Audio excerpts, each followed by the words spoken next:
The question is that the motion be agreed to. The Honourable Shane Jones.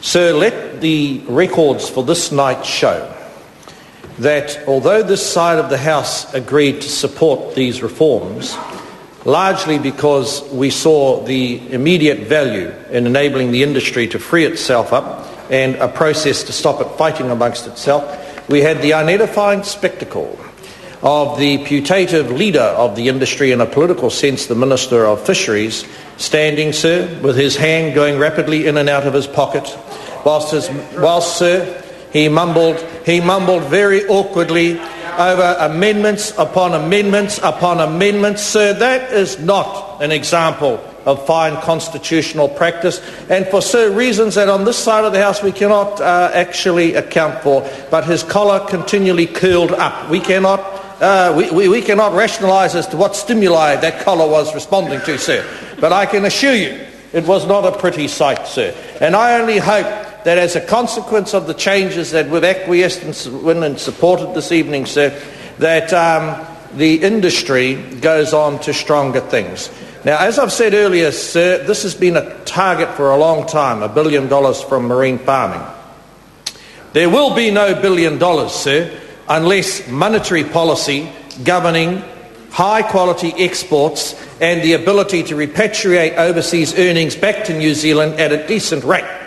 We will not, sir, generate the $1 billion either if we continue, sir, to starve this part of the New Zealand export sector from suitable levels of R&D funding, because, sir, it's only through R&D funding, whether that side of the House likes it or not, that you're going to move what is a basic commodity up the value chain.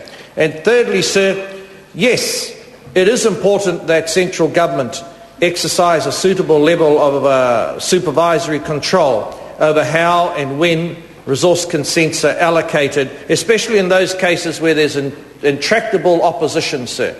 But that will not happen, sir, if it ends up generating such a level of discontent and such a level of hostility, sir, in local communities that they go to an irrational level.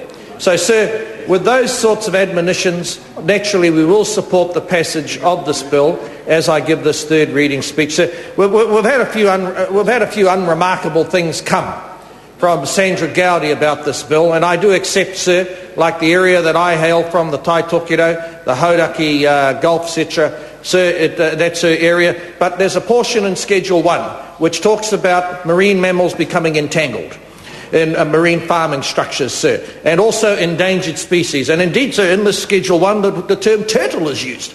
So, sir, she needs to ensure, as does that side of the House, no epithets, show a great deal of charity, show the respect, sir, that this evening Her Majesty's loyal opposition has been prepared to overlook these sort of gratuitous insults flung across the side of the House, sir, whilst we show inordinate levels of statesmanship. So, sir, we're prepared to overlook who we could symbolise on that side of the House as either a turtle or an entangled marine mammal, and what part of the anatomy might be suffering damage as a consequence of such a collision. We're prepared, sir, to overlook all those sorts of things. And we're prepared, sir, to overlook the imperfections of the Minister's contribution and, unfortunately, the unravelling, sir, of that slender bit of knowledge he has about constitutional practice. We're prepared, sir, to pretend, sir, that the industry is relying upon him, but in actual fact, sir, the industry is relying upon the entirety of Parliament. And the majority of Parliament have made a very useful contribution. So we've had a characteristically aloof contribution from the Green Party, but, sir, that is their life force, to actually try and generate jobs not out of our natural resources, but taking a very preservationist view of the environment. Thankfully, sir, I am distinguished from that view, because we need to rely upon the infinite inventiveness, sir, of human beings and their ability to derive a livelihood and derive wealth out of the environment. But do it, sir, in such a way that it enhances the rights of people to participate and us to earn a living overseas as both Māori and Pākehā. And this, sir, shows that we support the bill. Very good. Shane Arden. Thank you, Mr. Speaker. It's a pleasure to rise and support